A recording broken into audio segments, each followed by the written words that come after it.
ഇത് ഞാൻ CA ഇൻ്ററിന് പഠിക്കുമ്പോൾ എൻ്റെ നെക്സ്റ്റ് ഡേ പ്ലാൻ ചെയ്യാൻ വേണ്ടിയിട്ട് ഏതൊക്കെ പഠിക്കണം, ഏതൊക്കെ ക്ലാസ് കാണണം എന്ന് പ്ലാൻ ചെയ്യാൻ വേണ്ടിയിട്ട് ഉപയോഗിച്ചിരുന്ന ബുക്കാണ്. I will read my a day in life. ഇത് സ്റ്റഡി ലീവിൻ്റെ ടൈമിലാട്ടോ. Wake up at 4 AM, 5 minute meditation, 5 minute workout 5 മിനിറ്റുള്ളൂ. കാരണം എന്തിനാ വെച്ചാൽ അത് ബോഡിനെ ആക്റ്റീവ് ആക്കാൻ വേണ്ടിയിട്ടാണ്, മൈൻഡിനെയും ബോഡിനെയും. അത് ഹെൽത്ത് ഫോക്കസ്ഡ് അല്ല.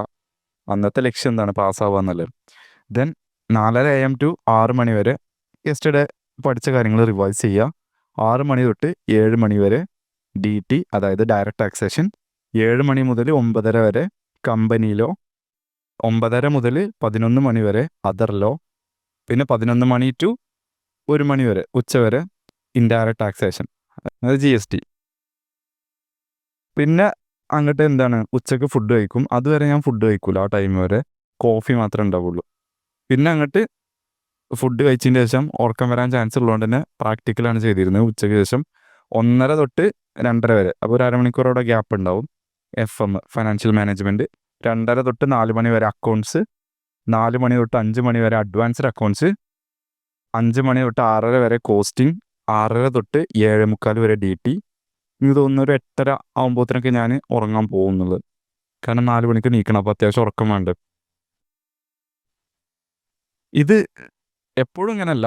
ഇത് സ്റ്റഡി ലീവിൻ്റെ ടൈമിലുള്ളതാണ്. ആ ടൈമിലാണ് ഞാൻ കറക്റ്റ് ജേർണൽ ചെയ്ത് വെച്ച ആ ബുക്കിൻ്റെ അടുത്ത് ഇപ്പോഴും ഉള്ളത്. ക്ലാസ് ഉള്ളപ്പോൾ നോർമലി എന്തായിരിക്കും, ഒരു 4 മണിക്കൂറൊക്കെ ആയിരിക്കും. സോ ഞാൻ എൻ്റെ ഫൗണ്ടേഷൻ മുതലുള്ള ഒരു സ്റ്റോറി ആയിട്ട് ഈ ഒരു വീഡിയോ പറഞ്ഞുതരാം. Let's go. If you don't know me, my name is Hisham.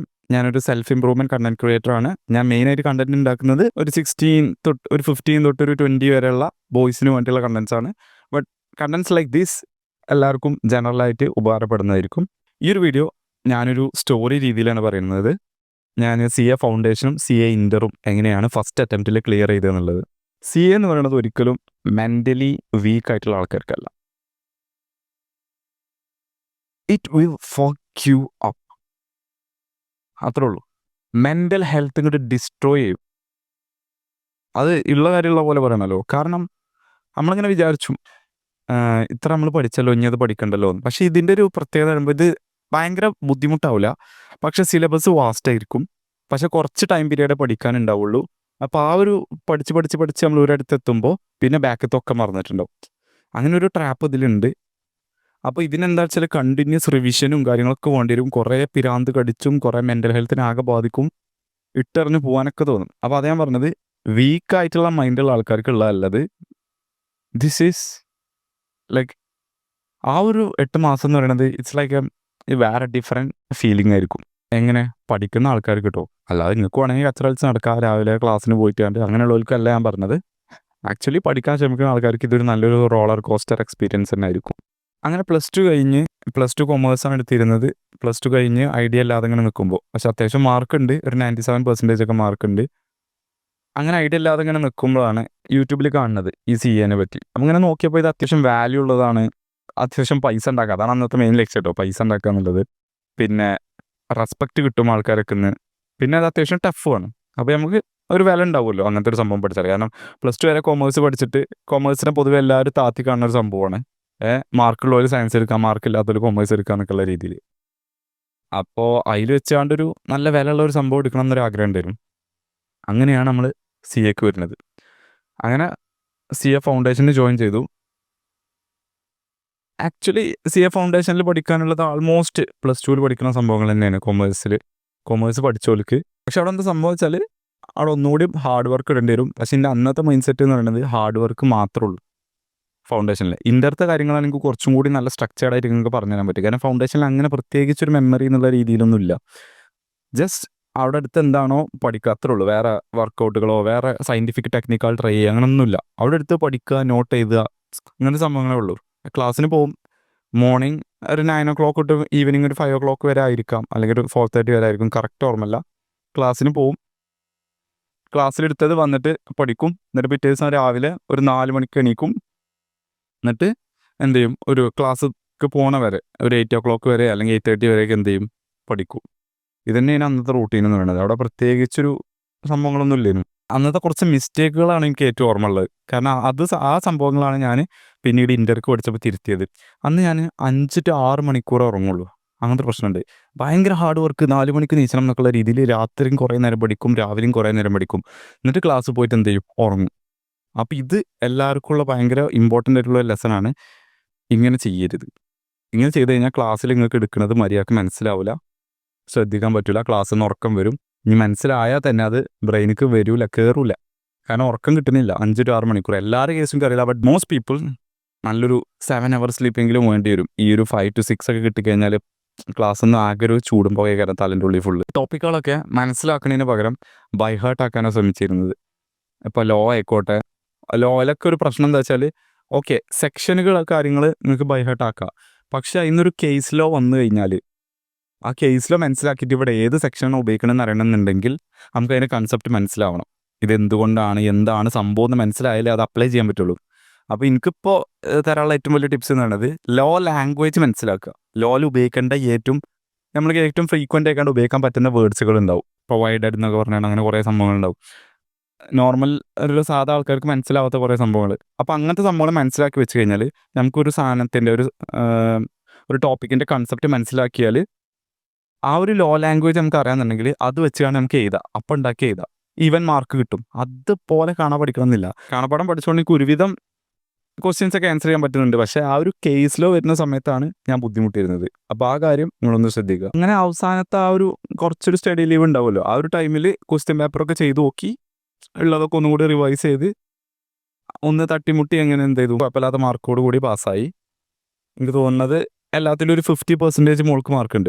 ഫൗണ്ടേഷനിൽ എനിക്ക് അത്ര വലിയ ഓർമ്മകളൊന്നുമില്ല, ഇങ്ങനത്തതേ ഉള്ളൂ. കുറേ ഹാർഡ് വർക്ക് മാത്രമേ ഉള്ളൂ, സ്മാർട്ട് വർക്ക് ഇല്ലായിരുന്നു. പിന്നെ ഉറക്കത്തിനുള്ള പ്രശ്നം, ക്ലാസ് ശ്രദ്ധിക്കാത്തത്, ഇങ്ങനത്തെയൊക്കെ പ്രശ്നങ്ങളായിരുന്നു. But even though hard work ഉണ്ടായത് കൊണ്ട് ഞാൻ പാസ്സായി. ഫൗണ്ടേഷന് എനിക്ക് എല്ലാ കാര്യങ്ങളും കൃത്യമായിട്ട് ഓർമ്മയില്ല, ബട്ട് കുറച്ച് സംഭവം എനിക്ക് പറയാനുള്ളത് I was not going to any function, not ഹാങ്ങിങ് ഔട്ട് വിത്ത് ഫ്രണ്ട്സിൻ്റെ കൂടെ പുറത്ത് പോകലോ സിനിമക്ക് പോകലോ അങ്ങനത്തെ ഒരു പരിപാടിയില്ല, കളിച്ചാൽ പോലൊന്നുമില്ല. ജസ്റ്റ് പ്യുവർ സ്റ്റഡി അതിനുള്ളൂ. പിന്നെ കുറേ ആൾക്കാർക്കുള്ള ചിന്താഗതിയാണ് ഒഴിവുള്ള ദിവസങ്ങളിലും എല്ലാം പഠിക്കേണ്ട, അത് റെസ്റ്റ് എടുക്കാനുള്ള ദിവസമാണ്. അങ്ങനെയൊന്നും ഇല്ലായിരുന്നു അന്ന്. It was like every day is A Monday, ആ ഒരു കോൺസെപ്റ്റ് ആയിരുന്നു. അതായത് ഞായറാഴ്ച ശനിയാഴ്ച അങ്ങനെയൊന്നുമില്ല, എല്ലാ ദിവസവും നമ്മൾ എന്ത് ചെയ്യണം, പഠിക്കണം, എല്ലാ ദിവസവും ഒരേപോലെ. Very less distraction. സോഷ്യൽ മീഡിയയിൽ ഞാൻ ആക്റ്റീവ് അല്ലേനു, ഞാനിപ്പോൾ ആക്റ്റീവ് ആയത് നോക്കണ്ട. അന്ന് ആക്റ്റീവ് അല്ല, അന്ന് ആക്റ്റീവ് പോയിട്ട് അന്ന് എടുത്ത് നോക്കും കൂടിയില്ല. വാട്സപ്പ് തന്നെ റയറായിരിക്കും. എൻ്റെ ഫോണൊരു പൊട്ടിപ്പൊളിഞ്ഞൊരു ഫോണാണ്, അപ്പോൾ അതിന് തന്നെ എടുക്കാൻ തന്നെ തോന്നില്ല. പിന്നെ അന്ന് ഡിസിപ്ലിൻ എന്ന് പറഞ്ഞ സംഭവം നല്ല ഉണ്ടായിരുന്നു. ദെൻ അങ്ങനെ അത് പാസ്സായി, അത് കഴിഞ്ഞു, ഇൻ്ററിന് ജോയിൻ ചെയ്തു. ഇവിടെ നിന്നാണ് ദ റിയൽ സ്റ്റോറി ബിഗിൻസ്. ഇൻ്ററിന് ജോയിൻ ചെയ്തപ്പോൾ ഫൗണ്ടേഷൻ്റെ മാതിരിയല്ല. ഫൗണ്ടേഷൻ നമ്മൾ +2 നല്ല മാർക്കിട്ട് വന്ന ആൾക്കാരാണ്. നമ്മളെ കൂട്ടത്തിലുള്ളവരൊക്കെ അത്ര വലിയ ഹൈ ലെവൽ ആൾക്കാരൊന്നല്ല, ഇടയിലുള്ളൂ നല്ല പഠിക്കുന്ന ആൾക്കാർ. അപ്പോൾ നമ്മളെ കുറച്ച് അത്യാവശ്യം മെയിൻ ആയിക്കാണ്ടൊക്കെയായിരുന്നു. ഫൗണ്ടേഷനിൽ ആകെ 2 കുട്ടികളെ പാസ്സായത്, അതിലൊന്ന് ഞാനും ഒന്ന് എൻ്റെ ഫ്രണ്ടും. ഏകദേശം 20 കുട്ടികളൊക്കെ ഉണ്ടായിരുന്നു എന്ന് തോന്നുന്നു. പക്ഷേ ഇൻ്ററിൽ അങ്ങനെയല്ല. ഇൻ്ററിൽ ഈ ഫൗണ്ടേഷൻ കഴിഞ്ഞ് വരുന്ന ആൾക്കാരാണ് ഭൂരിഭാഗം. ഡയറക്റ്റ് എൻട്രി ഉണ്ട്, അല്ലാത്തവരൊക്കെ. ഇവർക്ക് എല്ലാവർക്കും നല്ല മാർക്കുണ്ട് ക്ലാസ് ടെസ്റ്റൊക്കെ നടത്തുമ്പോൾ. I was actually weak. ഓലെ കമ്പയർ ചെയ്ത് നോക്കുമ്പോട്ടോ എനിക്ക് മാർക്ക് കുറവാണ്. ഞാൻ ആ പണ്ടത്തെ ആ റൂൾ വെച്ചാണ്ട്, ആ ഫൗണ്ടേഷനിൽ പോയ റൂൾ വെച്ചാണ്ട് ബൈ ഹാർട്ടിങ്, അതുപോലെ less sleep, hard working, only grinding, ഈ ഒരു ചിന്താഗതി വെച്ചാണ് എനിക്ക് പോയത്. പക്ഷെ അതുകൊണ്ട് കാര്യമില്ല, എനിക്ക് മനസ്സിലായി ഹാർഡ് വർക്ക് മാത്രം പോരാന്നുള്ളത് മനസ്സിലായി. പിന്നെ ഫൗണ്ടേഷൻ പോലല്ല, ഫൗണ്ടേഷനിൽ 4 സബ്ജക്റ്റ് ആണെങ്കിൽ ഇവിടെ 8 സബ്ജക്റ്റ് ഉണ്ട്. ടൈം പീരീഡ് ഏകദേശം 8-9 മാസം ഉള്ളൂ എന്നാണ് എൻ്റെ ഓർമ്മ. അതിൻ്റെ ഉള്ളിൽ നമുക്ക് ഇതൊക്കെ കവർ ചെയ്യണം. സോ ഞാൻ സ്മാർട്ട് വർക്ക് ചെയ്യാൻ തുടങ്ങി. ഞാൻ എൻ്റെ സ്ലീപ്പിൻ്റെ എമൗണ്ട് കൂട്ടാൻ തുടങ്ങി. ഒരു 6 മണിക്കൂർ, 5 to 6 മണിക്കൂറാണ് ആദ്യം ഉറങ്ങിയതെന്നുണ്ടെങ്കിൽ പിന്നൊരു 7 മണിക്കൂറിൻ്റെ അടുത്ത് ഉറങ്ങാൻ തുടങ്ങി. കാരണം ഞാനിപ്പോൾ പ്രൊമോട്ട് 8 മണിക്കൂറൊക്കെയാണ് എന്നുണ്ടെങ്കിലും അന്നത്തെ ഒരു സിറ്റുവേഷൻ വെച്ചാണ്, അന്നത്തെ ഒരു സ്ട്രെസ് വെച്ചാണ്, അന്നത്തെ ഒരു ആ ഒരു ഫീലിംഗ് വെച്ചാണ് നമുക്ക് 8 മണിക്കൂർ ഉറങ്ങാൻ ചിലപ്പോൾ കഴിഞ്ഞു എന്ന് വരില്ല. നമുക്കിങ്ങനെ നീക്കാൻ തോന്നും, അതിലായിട്ടും കുറച്ച് ഉറങ്ങാൻ തോന്നും. പക്ഷേ നമ്മളൊരു 7എങ്കിലും കിട്ടാൻ നോക്കുക. ഞാനന്ന് അങ്ങനെ നോക്കി. പിന്നെ ഞാൻ ചെയ്തതിനൊരു സംഭവമാണ്, ഒരു ഹാക്കാണ്. ഞാൻ ഇതിൻ്റെ മുമ്പത്തെ വീഡിയോയിൽ പറഞ്ഞിട്ടുണ്ട്, വിഷ്വലൈസിങ്. അതായത് ഓരോ ദിവസവും നമ്മൾ കുറച്ച് പഠിച്ച് കഴിഞ്ഞിട്ട് വർക്ക് ചെയ്ത് കഴിഞ്ഞതിന് ശേഷം ഒരു 2-3 മണിക്കൂർ പഠിച്ച് കഴിഞ്ഞതിന് ശേഷം ഞാൻ എന്ത് ചെയ്യും, ഹെഡ്സെറ്റ് വെച്ചാണ്ട് പാട്ടിട്ടാണ്ട് എന്ത് ചെയ്യും, ഞാൻ അങ്ങനെ ചെയ്യാം, വിഷ്വലൈസ് ചെയ്യും. ആ പാസ്സാവുന്ന മൊമെൻറ്റും നമ്മളിട്ട ഹാർഡ് വർക്ക് പേ ഓഫ് ആവുന്ന ആ ഒരു സന്തോഷം, ആ കാര്യങ്ങളൊക്കെ ഞാൻ വിഷ്വലൈസ് ചെയ്യും നമ്മൾ ഹാർഡ് വർക്ക് ചെയ്യണമൊക്കെ. അതൊക്കെ ശരിക്കും ഒരു ഭയങ്കര ഹാക്കാണ്. നമുക്ക് ഓട്ടോമാറ്റിക് മോട്ടിവേഷൻ കിട്ടും പഠിക്കാനുള്ള. അന്നത്തെ സംഭവം എന്ന് വെച്ചാൽ ഇൻ്ററിന് ഞാൻ സോഷ്യൽ മീഡിയ യൂസ് ചെയ്യണില്ല. Like fucking deleted all social media including വാട്സപ്പിൽ. എല്ലാവരും ഞാൻ സ്റ്റാറ്റസ് സ്ഥിരമായിട്ട് ഇടുന്ന കുറേ ആൾക്കാരുണ്ടാവും, ഓലൊക്കെ മ്യൂട്ട് ചെയ്തു, ചാറ്റ് കാര്യങ്ങളൊക്കെ അർച്ചീവ് ചെയ്ത് വെച്ചു. എനിക്ക് ഡൗട്ട് ചോദിക്കാനുള്ള സാറന്മാരുടെ ചാറ്റുകൾ മാത്രമാണ് അതിലുണ്ടാവുക, കാണുക.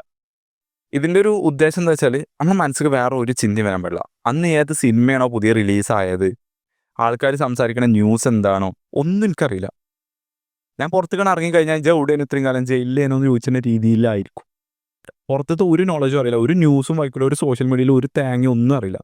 ജസ്റ്റ് ഈ ഒരു സംഭവം മാത്രം ചിന്തിക്കുന്നതും പഠിക്കുന്നതും ഒക്കെ എന്താണ്, ഈ ഒരു സബ്ജക്ട്സ് മാത്രം, ഒക്കെ ഇതിനെക്കുറിച്ച്. അങ്ങനെ ആവണം, നമ്മുടെ മൈൻഡിലേക്ക് വേറൊരു ചിന്ത വരാൻ പാടില്ല. അതാണ് ഫുള്ളി ലോക്ക്ഡ് ഇൻ എന്ന് പറഞ്ഞു കഴിഞ്ഞാൽ. ഇതൊരു മങ്ക് മോഡ് എന്നുള്ള സംഭവം കേട്ടിക്കണോ? മങ്ക് മോഡ് ആ ഒരു രീതിയിലേനു, വേറെ ഒരു ഡിസ്ട്രാക്ഷനും ഇല്ല, ഫുള്ള് ഇത് മാത്രം.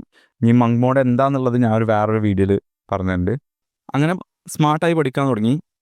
പിന്നീട് ടോപ്പിക്സ് ഒക്കെ പഠിപ്പിച്ച് കഴിഞ്ഞതിന് ശേഷം സ്റ്റഡി ലീവ് ഉണ്ടായിരുന്നു 2 മാസം. അവിടെ നിന്നാണ് ഞാൻ എൻ്റെ ഒരു ലെവൽ മാറിയത്. ക്ലാസ്സിലെ one of the weakest student ആയിരുന്നു. എല്ലാവരും ക്ലാസ്സിൽ നിന്ന് സാറ് കൊടുത്ത വർക്കൊക്കെ എഴുതി കഴിയുമ്പോൾ എൻ്റെ എഴുതി കഴിഞ്ഞിട്ടുണ്ടാവില്ല, എനിക്ക് കൂടുതൽ ടൈം എടുത്തിരുന്നു. Was a weak student. പക്ഷേ ആ ഒരു സംഭവങ്ങളൊക്കെ ഞാൻ ഇമ്പ്രൂവ് ചെയ്തത് ആ ഒരു സ്റ്റഡി ലീവിൻ്റെ ടൈമിലാണ്, ആ 2 മാസം. I was like fucking focused man, be honest. And I love that. ആ ഗ്രൈൻഡ് എനിക്ക് ഭയങ്കര ഇഷ്ടമാണ്. രാവിലെ നേരത്തെ എണീക്കുന്നു, വേക്കിംഗ് അപ്പ് അറ്റ്, ഞാൻ നേരത്തെ വായിച്ചെന്നില്ല എൻ്റെ ഡേ ഇൻ ലൈഫ്, 3:30 4 മണിക്കൊക്കെ എണീക്കുന്നു, ജസ്റ്റ് മെഡിറ്റേറ്റ് ചെയ്യുന്നു, ദെൻ വർക്കൗട്ട്. ദെൻ എനിക്ക് ഓർമ്മയുണ്ട്, ആ വർക്കൗട്ട് ചെയ്ത് കഴിഞ്ഞാൽ ഞാൻ ഷവർ ചെയ്യും, നേരെ കുളിക്കും. അപ്പോഴത്തെ വെള്ളത്തിന് കുറച്ച് തണുപ്പുണ്ടാവും, അപ്പോൾ ഒരു കോൾഡ് ഷവറിൻ്റെ ചെറിയൊരു എഫക്റ്റും കിട്ടും. അപ്പോൾ നമ്മളെ ബോഡി മൊത്തം അവേക്കായി, പിന്നെ നമുക്ക് നല്ല ഫോക്കസ് ആയിക്കാണ്ട് പഠിക്കാം. അന്ന് ഇൻ്റർമീഡിയൻറ്റ് ഫാസ്റ്റിങ്, അതായത് ഞാൻ ഫുഡ് കഴിക്കുന്ന ബ്രേക്ക്ഫാസ്റ്റ് കഴിക്കണില്ല, പിന്നെ ഉച്ചയ്ക്ക് ഫുഡ് കഴിക്കണുള്ളൂ. അപ്പോൾ അതുവരെ തിയറി ആയിക്കാരം കൂടുതൽ പഠിക്കുക, അതൊക്കെ നല്ല സെറ്റായിട്ട് പഠിക്കാൻ പറ്റും. പിന്നെ ഓൺലൈൻ ക്ലാസ്സുകൾ, എനിക്ക് അറിയാത്ത വിഷയങ്ങൾ, സംശയമുള്ള വിഷയങ്ങളുണ്ടാവും. അതായത് നോർമൽ നമ്മൾ പോകുന്ന ഇൻസ്റ്റിറ്റ്യൂട്ടിലെ എല്ലാ വിഷയങ്ങളും പഠിപ്പിക്കുന്ന സാറന്മാർ അടിപൊളിയാവണമെന്നില്ല, പലതും നമുക്ക് മനസ്സിലാവാത്തതുണ്ടാവും. അപ്പോൾ അങ്ങനത്തെ വിഷയങ്ങളൊക്കെ എന്ത് ചെയ്യും, ഞാൻ യൂട്യൂബിൽ ഫ്രീ ആയിട്ട് നിങ്ങൾ കുറച്ച് നേരം ഒന്ന് സെർച്ച് ചെയ്ത് കഴിഞ്ഞാൽ നിങ്ങൾക്ക് എന്തായാലും കിട്ടും. യൂട്യൂബിലുണ്ടാവും ഏതെങ്കിലുമൊക്കെ എവിടെയെങ്കിലും ചിലപ്പോൾ വ്യൂസ് ഒന്നും ഇല്ലാത്ത നല്ല സാറന്മാരുണ്ടാവും. അങ്ങനെ ഉള്ള സാറന്മാരിത് നോക്കിയിട്ട് എന്ത് ചെയ്തു, യൂട്യൂബത്തെ ക്ലാസ് കേട്ടു. ഞാൻ എക്കണോമിക്സും അങ്ങനത്തെ ഒക്കെ അങ്ങനെ പഠിച്ചത്, കാരണം ഞങ്ങൾക്ക് അതിന് നല്ല ടീച്ചറൊന്നും ഇല്ലെങ്കിൽ. പിന്നെ കുറേ മാരത്തോണുകളുണ്ടാവല്ലോ നമുക്ക് ലാസ്റ്റ് റിവൈസ് ചെയ്യാൻ പറ്റുന്നത്, അതിൽ കുറേ സാറന്മാരൊക്കെ ഞാൻ കുറേ അടിപൊളി പോയിന്റുകൾ കിട്ടും, എങ്ങനെ എക്സാം എഴുതണം, ഏറ്റവും കൂടുതൽ മാർക്ക് വരുന്ന ഏറ്റവും സിമ്പിളായ ടോപ്പിക്കുകൾ ഉണ്ടാവും, അത് കൂടുതൽ ഫോക്കസ് ചെയ്ത് കഴിഞ്ഞാൽ അത് കുറച്ച് ടൈം കൊണ്ട് നമുക്ക് തീർക്കാൻ പറ്റും. അങ്ങനെ അങ്ങനെ അങ്ങനെ പഠിച്ച് ആ സ്റ്റഡി ലീവ് എൻ്റെ ഈ ഒരു ഗെയിം ചേഞ്ചർ എന്ന് പറയുന്നത്. ഞാൻ മനസ്സിലാക്കിയൊരു സംഭവം, സി എന്ന് പറയുന്നത് ഒരിക്കലും ബുദ്ധിയല്ല. ബുദ്ധിയുള്ളവന് പാസ്സാവും, ബുദ്ധിയില്ലാത്തവൻ പാസ്സാവില്ല, അങ്ങനെയല്ല. ഒരു അത്യാവശ്യം കുഴപ്പമില്ലാത്തൊരു മൈൻഡ് ഉണ്ട്, കുഴപ്പമില്ലാത്ത മാർക്കുള്ള ഒരു ചങ്ങായിക്ക്, പക്ഷെ വർക്ക് ചെയ്യാനുള്ള മൈൻഡ് ഉണ്ട്. ഓക്കെ, ഉണ്ടെന്നുണ്ടെങ്കിൽ ഓൻ പാസ്സാവും. ഇതിലാണ് ഏറ്റവും മെയിൻ കൺസിസ്റ്റൻസി.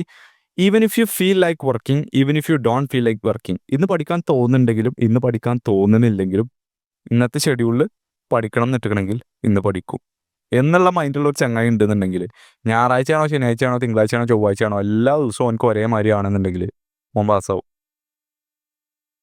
ഇതൊന്നും ഇല്ലാതെ എഫക്റ്റീവായിട്ട് എങ്ങനെ പഠിക്കാമെന്ന് നോക്കാതെ ഉള്ള നമ്മൾ മൊത്തം, അതായത് ഹാഫ് ആസിങ് അല്ല, പകുതി പഠിക്കുക റെസ്റ്റ് എടുക്കുക, അങ്ങനെയല്ല, പക്കായിട്ട് ഈ എഫക്റ്റീവായിട്ട് എഫിഷ്യൻ്റായിട്ട് പഠിച്ചൊരു ചങ്ങായിയാണെന്നുണ്ടെങ്കിൽ ഓന് അങ്ങനത്തെ പോലെ ഒരിക്കലും ഇത് പാസ്സാവാൻ ബുദ്ധിമുട്ടാണെന്ന് പറയണ്ടാവില്ല, പഠിച്ചാൽ കിട്ടും എന്നേ പറയുള്ളൂ. ഈ വർക്ക് ഫുള്ള് കൊടുക്കാത്ത ഓല് ചിലപ്പോൾ നല്ല ഹാർഡ് വർക്ക് ചെയ്തിട്ടുണ്ടാവും, പക്ഷെ ഓല് എന്ത് ചെയ്തിട്ടുണ്ടാവില്ല, പ്ലാൻ ചെയ്തിട്ടുണ്ടാവില്ല, സ്ട്രാറ്റജി ഉണ്ടാവില്ല ഓൽക്ക്. അങ്ങനത്തെ പോലെയാണ് പറയുന്നത് ഇത് ബുദ്ധിമുട്ടാണെന്നുള്ള കാര്യങ്ങളൊക്കെ. ഫൗണ്ടേഷനിലുള്ള മിസ്റ്റേക്കുകൾ ഇങ്ങനെ ഓരോന്ന്, അതാണ് ഇതിൻ്റെ മെയിൻ സംഭവമാണ്. ഫൗണ്ടേഷനിൽ ഞാൻ വരുത്തിയിരുന്ന മിസ്റ്റേക്കുകൾ ഇങ്ങനെ ഒഴിവാക്കി ഇങ്ങനെ കൊണ്ടുപോകുക, അതിലുള്ളൊരു സംഭവം. പിന്നെ ഞാൻ കൂടുതൽ ഡൗട്ട് വയ്ക്കാൻ തുടങ്ങി സാറുമാരോട്. എൻ്റെ അക്കൗണ്ട്സിൻ്റെ സാറിനൊക്കെ ചിലപ്പോൾ പിരാന്തായിട്ടുണ്ടാവും, ഞാൻ എന്നും ഡൗട്ട് ചോദിച്ച് നല്ലോണം ഗതിയെടുത്തേക്കണ്. പിന്നെ ഞാനന്ന് പഠിച്ചിരുന്ന ഒരു രീതി എന്ന് പറയുന്നത്, എനിക്ക് ഇഷ്ടംപോലെ കഥ പറയാണ്ട്, ചിലപ്പോൾ നിങ്ങൾക്ക് ബോറടിക്കുന്നുണ്ടാവും, ഈ വീഡിയോ നല്ല നീളം കൂടുണ്ടാവും, അത് കാണാൻ താല്പര്യമുള്ളവർ കണ്ടിരിക്കുക. ഞാൻ അന്ന് പിന്നെ ചെയ്തിരുന്ന സംഭവമാണ് എഴുതികാണ്ട് പഠിക്കുക എന്നുള്ളത്. കാരണം നമുക്ക് പരീക്ഷയ്ക്ക് എഴുതാനുള്ളതാണല്ലോ, ഈ സംഭവങ്ങളൊക്കെ എഴുതണ്ടേ ആ ടൈമിൻ്റെ ഉള്ളിൽ. അപ്പോൾ ഞാൻ എന്ത് ചെയ്യും, പഠിക്കും, എന്നിട്ട് പിന്നെ എന്ത് ചെയ്യും, ടീച്ച് ചെയ്യും. ടീച്ച് ചെയ്യുക പറഞ്ഞാൽ ആൾക്കാർക്ക് ടീച്ച് ചെയ്യല്ല, ഞാൻ ഒറ്റയ്ക്ക് ഇരുന്ന് ടീച്ച് ചെയ്യുന്ന പോലെ വിഷ്വലൈസ് ചെയ്ത് തന്നെ ടീച്ച് ചെയ്യും. അപ്പോൾ അതൊന്നും കൂടി നമുക്ക് മനസ്സിലാവും. എന്നിട്ട് ഞാൻ എന്ത് ചെയ്യും, അത് എഴുതിയാണ്ട് നോക്കും. ഇതൊക്കെ സ്റ്റഡി ലീവിൻ്റെ ടൈമിലാണ്, ഇതൊക്കെ ഫസ്റ്റ് പഠിക്കുമ്പോഴല്ല കേട്ടോ, നമുക്ക് ഓൾറെഡി ഏകദേശം എല്ലാം സെറ്റായി, ഇനി നമ്മളിത് റിവൈസിങ് ആണ്. അപ്പോൾ അങ്ങനെ ചെയ്ത് നോക്കുമ്പോൾ എന്താവും, നമ്മളെ മൈൻഡിക്ക് ഇപ്പോൾ അവിടെ നമ്മളെല്ലാ സെൻസേഷൻ നമ്മളവിടെ ഉപയോഗിച്ചു. അതായത് കണ്ണുകൊണ്ട് വായിച്ചു, പിന്നെ അത് നമ്മൾ ടീച്ച് ചെയ്തപ്പോൾ എന്ത് ചെയ്തു, നമ്മൾ കേട്ടു, അതുപോലെ സ്പീക്ക് ചെയ്തു, അതുപോലെ നമ്മൾ റൈറ്റ് ചെയ്തു, ഏകദേശം എല്ലാം അവിടെ വന്നല്ലോ. അപ്പോൾ അതിനനുസരിച്ച് അത് കൂടുതൽ നമുക്കിങ്ങനെ പഠിയാണ്. പിന്നെ ഞാൻ ലാസ്റ്റായിട്ട് പല വിഷയങ്ങളിലും ഞാൻ വീക്കാണെന്ന് മനസ്സിലാക്കിയത് നമ്മളെ മോക്ക് ടെസ്റ്റ് പേപ്പറൊക്കെ ഉണ്ടാവില്ലേ, MTP കാര്യങ്ങളൊക്കെ, അത് എഴുതി നോക്കി. പ്രീവിയസ് ഇയർ ക്വസ്റ്റ്യൻ പേപ്പറൊക്കെ എഴുതി നോക്കി, ടൈം വെച്ചാണ്ട് എഴുതി നോക്കിയപ്പോൾ പല സബ്ജക്റ്റുകളും എനിക്ക് പാസ്സാവാൻ പോലും മാർക്ക് കിട്ടുന്നില്ല. എക്സാമ്പിൾ പറയുകയാണെങ്കിൽ ഡയറക്റ്റ് ടാക്സ് ഒക്കെ ക്വസ്റ്റ്യൻ പേപ്പർ കാണുമ്പോൾ കിളി പോവാണ്. അപ്പോൾ എനിക്ക് മനസ്സിലായി പല വിഷയങ്ങളും ഞാൻ പഠിച്ചത് നല്ല രീതിയിലാണ്, പല വിഷയങ്ങളും ഞാൻ പഠിക്കുന്നത് നല്ല രീതിയിലല്ല. ആ സ്റ്റഡി ലീവിന് എനിക്ക് മനസ്സിലാണ്. അപ്പോൾ എന്ത് ചെയ്തു, ആ മാർക്ക് കുറഞ്ഞ വിഷയങ്ങളിൽ കൂടുതൽ എഫേർട്ട് ഇടാൻ തുടങ്ങി, മാർക്ക് കൂടുതലുള്ള വിഷയങ്ങൾ അതുപോലെ തന്നെ പോകാൻ തുടങ്ങി. അപ്പോൾ ഈ ഒരു സംഭവങ്ങളൊക്കെ ഇതതിൻ്റെ സ്ട്രാറ്റജി പ്ലാനിങ്ങിൽ വരുന്നതാണ്. ഞാൻ 2 എക്സാമ്പിൾ പറയുകയാണ്. 2 കുട്ടികൾ, അതിൽ ഒരാൾ എന്ത് ചെയ്തു 8 മണിക്കൂർ പഠിച്ചു, മറ്റാൾ എന്ത് ചെയ്തു 2 മണിക്കൂർ പ്ലാൻ ചെയ്തു, എന്നിട്ട് 6 മണിക്കൂർ പഠിച്ചു. ആൾക്ക് കൂടുതൽ മാർക്ക് ഉണ്ടാവുക? ദിസ് ഗായ്, ഈ 2 മണിക്കൂർ പ്ലാൻ ചെയ്ത ആൾക്ക്. കാരണം ഇവർക്ക് എക്സാം എങ്ങനെ എഴുതണം, എവിടുന്ന് എളുപ്പമുള്ള ചോദ്യങ്ങൾ, ഏറ്റവും കൂടുതൽ മാർക്ക് കിട്ടുന്നത് എളുപ്പമുള്ള ചോദ്യങ്ങൾ ഏതൊക്കെയാണ്, ഏതൊക്കെ സ്കിപ്പ് ചെയ്യാൻ പറ്റും, ഏതൊക്കെയാണ് പ്രീവിയസ് ഇയർ, അതൊക്കെ ഇപ്പം പ്ലാൻ ചെയ്തു. ഇപ്പം ജസ്റ്റ് ആ ബുക്കിലുള്ള ഫുള്ള് അങ്ങനെ ക്രാം ചെയ്തു 8 മണിക്കൂർ. അതൊരു മിസ്റ്റേക്കാണ്. അപ്പോൾ പ്ലാനിങ് എന്ന് പറയുന്നത് എനിക്കന്ന് പക്കേനു. അന്ന് എനിക്ക് തോന്നുന്നത് ഞാൻ ആ സ്റ്റഡി ലീവ് ഞാൻ തുടങ്ങുന്ന ടൈമിൽ ഒരു ദിവസത്തെ ഫുൾ പ്ലാനിങ്ങിനായിട്ട് മാറ്റി വെച്ചിരുന്നു. ഓരോ വിഷയങ്ങളും എത്ര ക്വാണ്ടിറ്റി ഉണ്ട് പഠിക്കാൻ, അതിനനുസരിച്ച് ഓരോ ദിവസങ്ങളിലും എത്ര മണിക്കൂർ അതിന് മാറ്റി വെക്കണം എന്ന് ഞാൻ പ്ലാൻ ചെയ്തു. ആ സംഭവങ്ങളൊക്കെ ഞാൻ ചുമരം മുട്ടിച്ചു, ടൈം ടേബിൾ സെറ്റാക്കി, ഫുൾ ഇനി എന്ത് ചെയ്യണം എന്ന് ടെൻഷൻ അടിക്കണ്ട എന്നുള്ള രീതിക്ക് എത്തിയതിൻ്റെ ശേഷമാണ് പിന്നെ പഠിക്കാൻ തുടങ്ങുന്നത്. മറ്റേ ഓരോ ദിവസവും നമുക്ക് ഇങ്ങനെ ആലോചിച്ചാൽ ഇനി എന്താ പഠിക്കണം അല്ല, ഒക്കെ സെറ്റാണ്. ആ ഒരു സംഭവം തന്നെയാണ്, ആ ഒരു ഹാബിറ്റ് തന്നെ എപ്പോഴും ഫോളോ ചെയ്യുന്നത്. ഇപ്പോൾ കണ്ടന്റ് ഉണ്ടാക്കുകയാണെന്നുണ്ടെങ്കിൽ ഒരാഴ്ചക്കുള്ള കണ്ടന്റ് നമ്മൾ പ്ലാൻ ചെയ്ത് വെക്കുക, പിന്നെ ടെൻഷൻ അടിക്കാൻ പാടില്ല. അതേപോലെ രാത്രി നാളെ എന്തൊക്കെയാണ് ചെയ്യാനുള്ളത് പ്ലാൻ ചെയ്ത് വെക്കുക, പിന്നെ ടെൻഷൻ അടിക്കൂല, നേരെ അത് നോക്കുക, എക്സിക്യൂട്ട് ചെയ്യുക. ഇത് ഈ ഒരു കോച്ചിൽ മാത്രമല്ല, അത് എവിടെ പോയാലും വർക്ക് ചെയ്യുന്ന സംഭവങ്ങളാട്ടോ. ഭയങ്കര നല്ല സുഖമുള്ള ജേണിയൊന്നുമല്ല. ഇതിൻ്റെ ഇടയിൽ ഒരുപാട് ലേറ്റ് നൈറ്റ്സ് കുറേ ഇരുന്നിട്ടുണ്ടാവും. ഒരുപാട് ദിവസങ്ങൾ സ്ട്രെസ് കൊണ്ട് ഞാൻ ഒറ്റയ്ക്ക് ഇരുന്നാണ് കരഞ്ഞിങ്ങനെ. മുഖത്ത് ആക്നെ നല്ല രീതിയിൽ കൂടി വന്നിരുന്നു. ആ സ്ട്രെസ് കൊണ്ട് തന്നെ ആയിരിക്കും, നല്ല ബുദ്ധിമുട്ടുകൾ ഉണ്ടായിരുന്നു. പക്ഷെ അതൊക്കെ നമ്മളെന്ത് ചെയ്യും, മാനേജ് ചെയ്യുക. അതിലൊക്കെ ഒരു സുഖം ഉണ്ടല്ലോ. ആ ഒരു ഫീലിംഗ് ഞാൻ പറഞ്ഞു, എനിക്ക് ഈ ഗ്രൈൻഡ് ഇഷ്ടമാണെന്ന് പറഞ്ഞല്ലോ. അങ്ങനെ അവസാനം ഈ ഒരു എഫേർട്ട് കാര്യങ്ങളൊക്കെ എടുത്ത് സയൻറ്റിഫിക് സംഭവങ്ങളൊക്കെ ഉപയോഗിച്ച് നല്ല രീതിയിൽ പോയി. അങ്ങനെ റിസൾട്ട് വന്നു, ഞാൻ പാസ്സായി. എൻ്റെ പാരൻസിനെ ഹഗ് ചെയ്തു, ഭയങ്കര ഹാപ്പി ആയിരുന്നു. പിന്നെ ഒരു സംഭവം സംഭവിച്ചു, ഇത് എനിക്ക് ഇതിൽ പറയാനുള്ളൊരു മെസ്സേജാണ്. പിന്നെ എന്ത് സംഭവിച്ചു കഴിഞ്ഞാൽ എൻ്റെ എല്ലാം കഴിഞ്ഞു. ഡിസിപ്ലിന് പോയി, പ്രോക്കാസ്റ്റിനേഷൻ തുടങ്ങി, ആ പഴയ ഹിഷാമിനെ അല്ലാതായി. എൻ്റെ ഒരു മെയിൻ ഗോൾ എന്ന് പറയുന്നത് ഫിനാൻഷ്യൽ ഫ്രീഡം, അതുപോലെ പല രാജ്യങ്ങൾ ട്രാവൽ ചെയ്യണം, കുറേ ആൾക്കാർ ഇൻസ്പയർ ചെയ്യണം, അങ്ങനെയൊക്കെയാണ് എൻ്റെ മെയിൻ ഗോൾ എന്നുണ്ടെങ്കിലും ആ ഒരു ടൈമിൽ എൻ്റെ മെയിൻ ഫോക്കസ് എവിടെയായിരുന്നു, CA പാസ്സാവണം എന്നുള്ളൊരു ഇതിലേനും. അപ്പോൾ ആ ഒരു കാരണം കൊണ്ട് തന്നെ ഈ ഒരു എക്സാം കഴിഞ്ഞപ്പോൾ എൻ്റെ പർപ്പസ് കഴിഞ്ഞ മാതിരി ഒരു ഓട്ടോമാറ്റിക്കലി ആ ഹാർഡ് വർക്കൊക്കെ നിന്നു, പ്രോക്കാസ്റ്റിനേഷൻ ചെയ്യാൻ തുടങ്ങി, ഒക്കെ നിന്നു. ഓക്കെ, കുറച്ച് നേരം റെസ്റ്റ് എടുക്കുക, ശരിയാണ്. പക്ഷെ ഇത് അങ്ങനല്ല. ഇത് നമ്മൾ തന്നെ ആ ഒരു പഴയ ഒരു ഇഷാം തന്നെയാണ് പോയി. ഞാൻ ആ ഒരു പഴയ ഗ്രൈൻഡ് പീരീഡ് അല്ലെങ്കിൽ ആ ഹാർഡ് വർക്ക് പീരീഡ് മിസ് ചെയ്യാൻ തുടങ്ങി.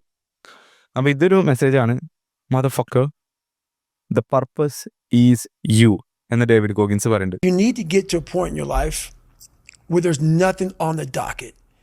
There's no 5K.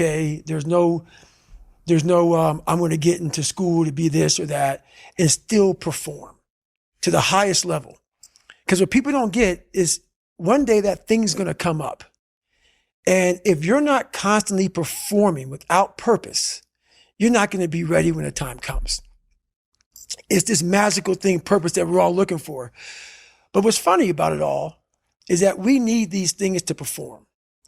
But we don't take a second to realize the purpose is always there. The purpose never leaves us because the very purpose is you.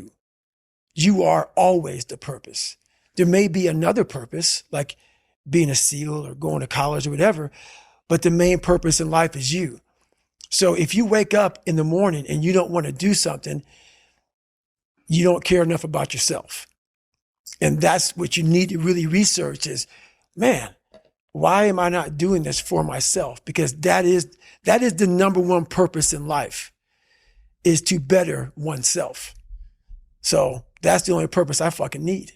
So the reason I get up every day, even though there's no race or there's no school, there's nothing in front of me, is because I have pride in myself. അതാണ് സംഭവം. അത് നമ്മൾ ജീവിതത്തിൽ ആകെ ആ ഒരു 5 കൊല്ലം മാത്രമല്ല നമ്മൾ കഷ്ടപ്പെടാറുള്ളത്. ആ ഒരു സമയം മാത്രമല്ല നമ്മൾ വർക്ക് ഇടാറുള്ളത്. വർക്ക് എന്ന് പറഞ്ഞാൽ ഒരു രസമാണ്, അതൊരു ഹരമാണ്. അത് ജീവിതകാലം മൊത്തം വേണം, അപ്പോൾ അതിന് ത്രില്ലുള്ളൂ. അല്ലാതെ ആ ഒരു 5 കൊല്ലം മാത്രം നമ്മൾ ആ ഒരു പർട്ടിക്കുലർ കോഴ്സിനെ നമ്മളങ്ങോട്ട് അസോസിയേറ്റ് ചെയ്യല്ല. അത് ജസ്റ്റ് ഒരു കോഴ്സ്, അത് കഴിഞ്ഞു. ഹ്യൂമൻ പൊട്ടൻഷ്യൽ അതിനെക്കാട്ട് എത്രയോ മുകളിലാണ്. അതൊന്നും മനസ്സിലാക്കാത്ത ആൾക്കാർ ഇത് ഭയങ്കര എന്തോ സംഭവമാണ് എഴുതിയാണ്ട് നിൽക്കുമ്പോഴാണ് പാസ്സാവാതെ നിൽക്കുന്നത്. ഇതൊന്നുമല്ല. നമ്മൾ വിചാരിച്ചു കഴിഞ്ഞാൽ നമ്മളെ മൈൻഡൊക്കെ ഒടുക്കോ എത്തും. We are more powerful that it. ഇതൊക്കെ സ്റ്റീവ് ജോബ്സ് പറഞ്ഞിട്ടില്ലേ? എന്താണ് കറക്റ്റ് അതേപോലെ എനിക്കറിയില്ല. Everything in this world is built by persons who are not smarter than you know, അങ്ങനെ എന്തോ പറഞ്ഞാണല്ലോ. അതായത് ഇതൊക്കെ ഉണ്ടാക്കിയത് മനുഷ്യന്മാർ തന്നെയാണ്. അപ്പോൾ നമ്മളെ മൈൻഡോടെ നമുക്ക് ഇതിൻ്റെ അപ്പുറത്തേക്ക് പോകാൻ പറ്റും, അതൊന്നൊരു വിഷയമുള്ള കാര്യമല്ല. ഇതിലെന്താ വെച്ചാൽ നമ്മൾ ജസ്റ്റ് ആ ഒരു സംഭവത്തിനെ മാത്രം പർപ്പസായി കണ്ടു കഴിഞ്ഞാൽ അത് കഴിഞ്ഞാൽ പിന്നെ നമ്മൾ വീക്കായി നമ്മളെ ഡിസിപ്ലിനൊക്കെ പോയി പ്രോക്രാസ്റ്റിനേഷനൊക്കെ ചെയ്യാൻ തുടങ്ങും. ഇപ്പോൾ ഞാൻ വീണ്ടും എൻ്റെ പഴയ ഗ്രൈൻഡ് പീരീഡിലേക്ക് വരുന്നുണ്ട്. ഇപ്പോൾ ആ വീഡിയോ എടുക്കുന്നു. ഇന്ന് ഈദാണ്, ഇന്ന് പെരുന്നാളാണ്. ബട്ട് ഇന്ന് എനിക്ക് റെസ്റ്റ് എടുക്കാൻ വേണമെങ്കിൽ എനിക്ക് എഡിറ്റ് ചെയ്യാതൊക്കെ, എനിക്ക് വീഡിയോ എടുക്കാതൊക്കെ, ഫാമിലിൻ്റെ ഒപ്പം ഫുഡൊക്കെ കഴിച്ച് നല്ല വർത്താനം പറഞ്ഞ് നല്ല ട്രിപ്പൊക്കെ പോയാണ് ഉത്തരക്കുക. But I am posting it today, I'm shooting it today, I'm doing the work today. It doesn't matter ഞായറാണോ തിങ്കളാണോ ചൊവ്വയാണോ ബുധനാണോ ഒന്നും വിഷയമല്ല. Every day is work day and I enjoy the work. കൂടുതൽ ആൾക്കാരും വർക്കിനെ കാണുന്നത് ഏത് രീതിയിലാണ്? വർക്ക് ചെയ്യാൻ 9 to 5 വർക്ക് ചെയ്യണമല്ലൊക്കെ ഒരുവിധം ആൾക്കാർ ഞാൻ കണ്ടിട്ടുള്ളത് ഒരു വർക്ക് ചെയ്യണത് ആ വർക്ക് ചെയ്യണമല്ലോ, ഇനിയിപ്പോൾ പണിക്ക് പോകണമല്ലോ എന്നുള്ള രീതിയാണ് വർക്കിനെ കാണുന്നത്. ഞാനൊരു വീഡിയോ ഇട്ടിരിക്കുന്നത് ലയൺ വേഴ്സസ് കൗ എന്നുള്ളത്. കൗവിൻ്റെ പോലെ എല്ലാ ദിവസവും ഇങ്ങനെ ഗ്രേസ് ചെയ്യല്ല. You should love the work, you should hunt. ICI അല്ല നിങ്ങൾ അറ്റാക്ക് ചെയ്യണത്, നിങ്ങൾ ICIനെയാണ് അറ്റാക്ക് ചെയ്യണത്. ICI എന്ത് ക്വസ്റ്റ്യൻ ഇട്ടാലും നിങ്ങൾ അതിൽ മാർക്ക് വാങ്ങും. That's it. See in the next video.